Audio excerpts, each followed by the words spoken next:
kesempatannya, Kak Tia. Assalamualaikum warahmatullahi wabarakatuh. Selamat siang ya. Selamat siang semuanya. Perkenalkan, nama aku Afifah Tiarianti. Nah, untuk homework kali ini tuh saya akan menjelaskan mengenai mungkin perusahaan ini sudah tidak asing lagi nih buat teman-teman semuanya. Saya akan menjelaskan tentang Uniqlo. Mungkin bisa next, Kak. Nah, oke, untuk Uniqlo ini sendiri adalah anak perusahaan dari PT Fast Retailing dan didirikan oleh Tadashi Yanai yang dimana merupakan pendiri sekaligus presiden dari Uniqlo. Dan Uniqlo ini sendiri telah berdiri sejak tahun 1984 di kota Hiroshima, Jepang. Dan Uniqlo ini sendiri itu singkatan dari Unique Clothing. Jadi uniknya itu diambil dari kata unique, terus clo-nya itu dari clothing. Terus untuk Uniqlo ini sendiri telah berkembang dari jaringan toko kecil menjadi inovator gaya, kualitas, dan kesenangan di seluruh dunia. Dan Uniqlo memiliki tagline yang dimana simple made better. Terus next-nya, Kak. Nah, untuk value proposition ini sendiri dicantumkan kalau apa yang membuat produkmu lebih baik dari kompetitor. Kalau Uniqlo adalah belanja yang nyaman dan harga murah dan kualitas serta fungsi yang tinggi yang diberikan. Untuk next-nya. Nah, untuk Uniqlo ini sendiri sebenarnya sosial media dia sekarang sedang fokus hanya di YouTube yang telah saya lihat. Tetapi karena Uniqlo baru aja merilis saya juga kurang tahu sih aplikasinya sejak tahun berapa, tapi dia lagi fokus untuk di aplikasinya itu sendiri dan mengiklankannya. Dan untuk saat ini sosial media yang dimilikinya itu ada Instagram, Twitter, dan YouTube. Dan ini juga saya menyantumkan beberapa engagement rate dari setiap sosial media yang dimilikinya. Mungkin juga ada Facebook, namun di sini saya hanya menyantumkan 3. Gitu. Next, Kak. Nah, berikutnya ini adalah goals dari Uniqlo. Di sini saya memakai SMART. Yang pertama, spesifiknya ini sendiri. Uniqlo memiliki keinginan agar dunia menjadi lebih baik, yang dimana ingin memberikan yang hebat ke dunia dengan produk yaitu pakaian itu sendiri. Jadi Uniqlo ini fokus kepada pakaian. Kemudian untuk M-nya, target produk Uniqlo juga menggunakan teknologi Airism, mungkin teman-teman juga udah pernah menggunakannya, dan Heattech yang dapat membuat tubuh selalu nyaman, dan di mana hal tersebut merupakan model dari Lifewear. Lifewear sendiri ini tuh adalah salah satu campaign besar yang saat ini juga sedang dijalani sama Uniqlo. Dan kemudian untuk A-nya, menekankan kepedulian terhadap lingkungan dalam semua proses, mulai dari manufaktur sampai distribusi dan penjualan. Di mana tujuannya untuk mengurangi emisi gas rumah kaca dan limbah secara tajam untuk membangun proses produksi dengan dampak lingkungan yang ringan. Dan untuk R-nya, memperluas inisiatif di seluruh dunia, yang dimana Uniqlo ingin meningkatkan yang nilai Lifewear ini yang merupakan salah satu kampanye juga, dan menyediakan pelanggan dengan pakaian yang akan mereka hargai serta gunakan untuk jangka waktu yang lama. Dan Uniqlo ini juga ingin memperluas kehadiran digitalnya untuk lebih melibatkan pelanggan, di mana saat ini sedang proses aplikasinya yang dimiliki Uniqlo. Dan untuk T-nya itu Uniqlo menargetkan isu lingkungan yang merupakan hal yang mendesak untuk pengurangan emisi gas rumah kaca tadi, dan dia menargetkan di tahun 2050 itu sudah terlaksana dengan baik dan menciptakan industri baru yang tadi di mana Lifewear itu sendiri dan sudah terlaksana kalau untuk Lifewear-nya. Dan untuk tadi yang model bisnis baru yang isu lingkungan itu sendiri yang pengurangan emisi sebenarnya sudah perlahan dijalankan, tetapi juga dia yang saya lihat juga di tahun 2030 itu ingin mempercepat model bisnis barunya ini. Jadi dia memiliki target 2050 itu sudah terlaksana dengan baik, tapi 2030 ini juga salah satu target yang dia ini kalau misalkan bisa dimajukan gitu, kalau yang saya lihat. Kalau untuk dari Uniqlo ini. Kemudian next-nya Kak. Next-nya yaitu ada objektif. Nah, objektif di sini ada 4. Yang pertama, bisnis objektifnya Uniqlo menghasilkan begitu banyak produk unik karena model bisnis kami menyatukan seluruh proses pembuatan pakaian mulai dari perencanaan hingga desain, produksi, dan retail. Dan untuk marketing atau communication objektifnya, Uniqlo berbeda dengan nama mereknya yang lain karena pakaiannya itu cukup sederhana dan simpel seperti tagline-nya dan memungkinkan Anda untuk memadukan ke dalam kehidupan sehari-hari. Jadi baik pakaian formal ataupun non-formal pun bisa dipakai kapan saja karena model simpel yang diberikannya. Kemudian untuk sosial media objektif ini saya memakai ISAS. Yang pertama, attention. Attention ini membangun media sosial Uniqlo secara global dan ada Instagram Uniqlo-nya yang secara global, kemudian interest-nya itu membuat akses media sosial pada setiap negara untuk mempermudah. Jadi di setiap negara yang memiliki kota Uniqlo itu memiliki sosial medianya itu masing-masing juga selain untuk yang global. Kemudian itu untuk mempermudah juga di setiap negara mengetahui apa aja yang sedang diberikan produk-produknya karena memungkinkan berbeda juga karena musim yang diberikan musim yang setiap negaranya juga berbeda. Kemudian untuk search-nya membuat kepedulian terhadap media sosial setiap negara dan action-nya kekuatan media sosial Uniqlo dilandasi oleh budaya yang relatif sosial. Dan yang terakhir, share-nya itu membuat berbagai campaign dan konten di media sosial. Kemudian untuk konten pilarnya sendiri ini ada 3. Yang pertama untuk produknya, produk terbaru campaign pada produk, terus inspirasionalnya keseharian dari customer, dan sales atau promonya ini ada diskon atau voucher yang secara umumnya Uniqlo selalu memberikan adanya diskon di hari-hari besar ataupun yang biasanya dia juga setiap hari Kamis atau Jumat yang berdasarkan saya dapat infonya itu selalu ada produk baru untuk didiskon. Begitu. Terus next-nya Kak. Nah, untuk target audiensnya sendiri, untuk pain point Uniqlo untuk customer-nya yang diberikan itu waktu tunggu yang lama selama jam sibuk. Karena ketika weekend kebanyakan rata-rata pengunjung datang ke Uniqlo karena di hari libur, kemudian tidak dapat menemukan produk yang diinginkan. Dan itu karena juga ada biasanya kalau kayak gitu tuh kebanyakan produk yang Uniqlo kolaborasi dengan seperti anime atau gimana karena banyak yang menginginkannya juga. Kemudian untuk demografisnya sendiri Uniqlo ini gendernya laki-laki dan perempuan. Dan untuk usia ini tadi saya juga sudah cari ternyata rata-rata memberitahukannya bahwa Uniqlo ini targetnya ke semua kategori.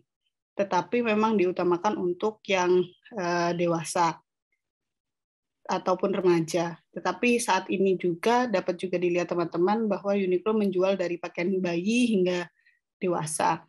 Kemudian untuk lokasinya wilayah perkotaan dan size-nya A sampai B, kemudian psikografis. Mungkin bisa langsung next di campaign-nya aja kali ya Kak ya. Udah tinggal 1 menit.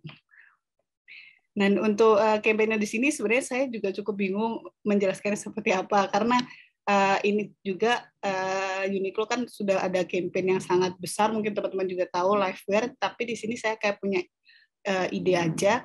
Jadi ada 2. Yang pertama saya idenya karena saat ini kan banyak orang yang lebih WFH ya atau work from home di rumah, jadi mungkin dengan pakaian dengan yang ada di Uniqlo yang seperti ada piyama ataupun pakaian-pakaian lainnya yang membuat nyaman juga ketika sedang WFH di rumah, dan mungkin itu bisa menjadi salah satu konten di Uniqlo itu juga.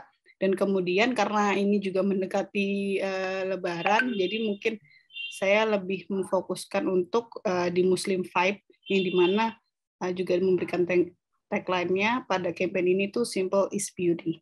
Gitu, Kak. Mungkin sekian dari presentasi saya. Terima kasih. Mohon maaf bila ada beberapa. Thank you, Mbak Afifa. Iya, Kak. Aku langsung feedback apa gimana? Ya, boleh Mbak. Oke. Ini sebenarnya apa namanya, Mbak Afifa mungkin bisa dari slide 1 kali ya. Mbak Afifa nih salah satu yang pakai brand yang terkenal, ada reason-nya nggak nih? Mbak Afifa, kenapa sih memilihnya brand yang terkenal daripada ada beberapa teman-teman yang lain? Soalnya pakainya ada mungkin brand sendiri, atau mungkin ini ada apa mungkin brand apa tantenya, atau aku nggak tahu, ada beberapa brand yang emang lokal sih. Mbak Afifa ada ini nggak, apa namanya, reason tersendiri kenapa sih sebenarnya menggunakan si Uniqlo ini? Apa suka atau emang kayak brandnya gue banget gitu? Sebenarnya emang gue banget sih, Kak, karena emang sebenarnya kayak pingin gitu sebenarnya punya kayak, karena suka banget sama fashion kan yang simple gitu, dan kalau ngelihat Uniqlo itu kayak rasanya kalau kesana tuh pasti pingin beli gitu kan. Kayak semua orang kayak gitu sih, kayak ini banget semuanya, kayak maksudnya kayak simple yang emang bisa kita tiap hari pakai gitu kan ya.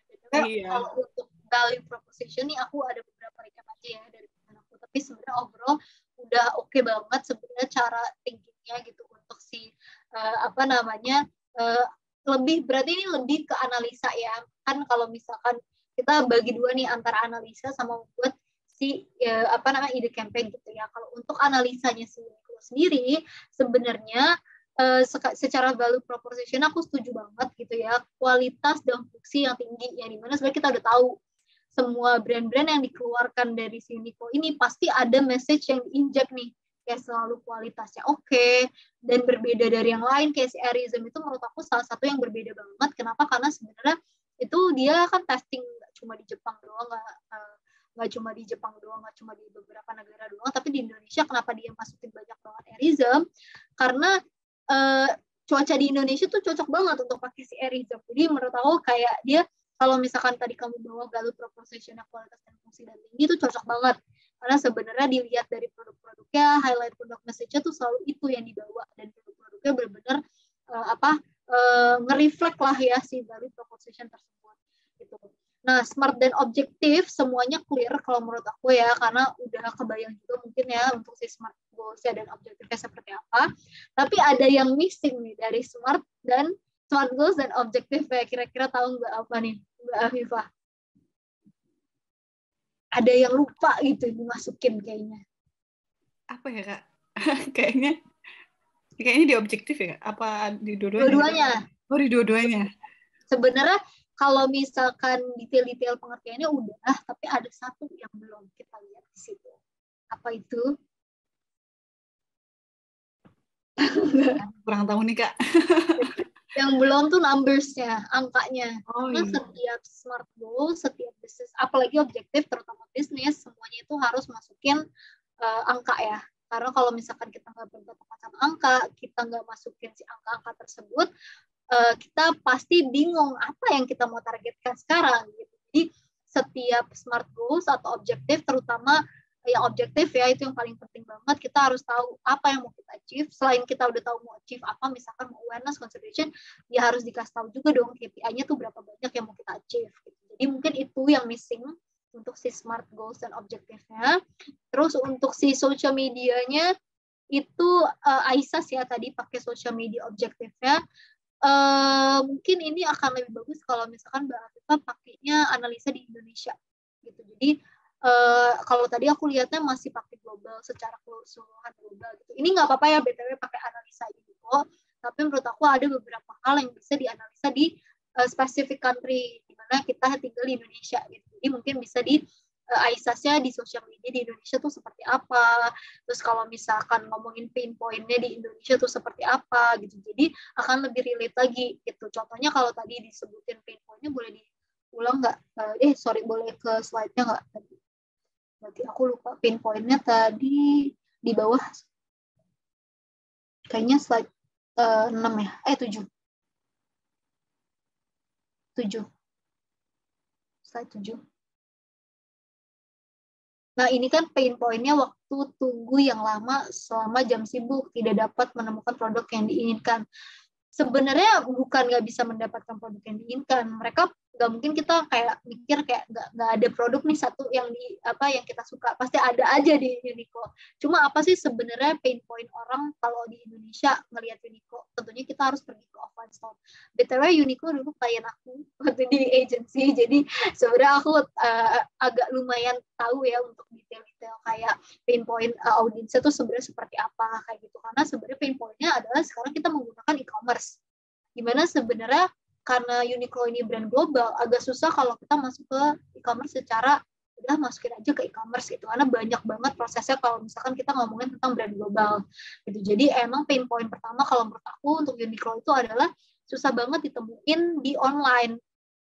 Bisa sih sebenarnya tahun lalu udah launching di website, cuma masih banyak orang yang nggak website banget gitu, masih e-commerce banget gitu. Kalau suruh pergi, apalagi sekarang COVID kan, situasi COVID saat ini tuh membuat semua orang agak susah gitu mau ke offline. Maksudnya mungkin ada beberapa yang offline masih oke, tapi rata-rata kan belinya online ya, e-commerce gitu. Nah, itu menurut aku yang menjadi salah satu pain point Uniqlo yang paling besar di Indonesia. Jadi mungkin bisa disesuaikan sama itu sih.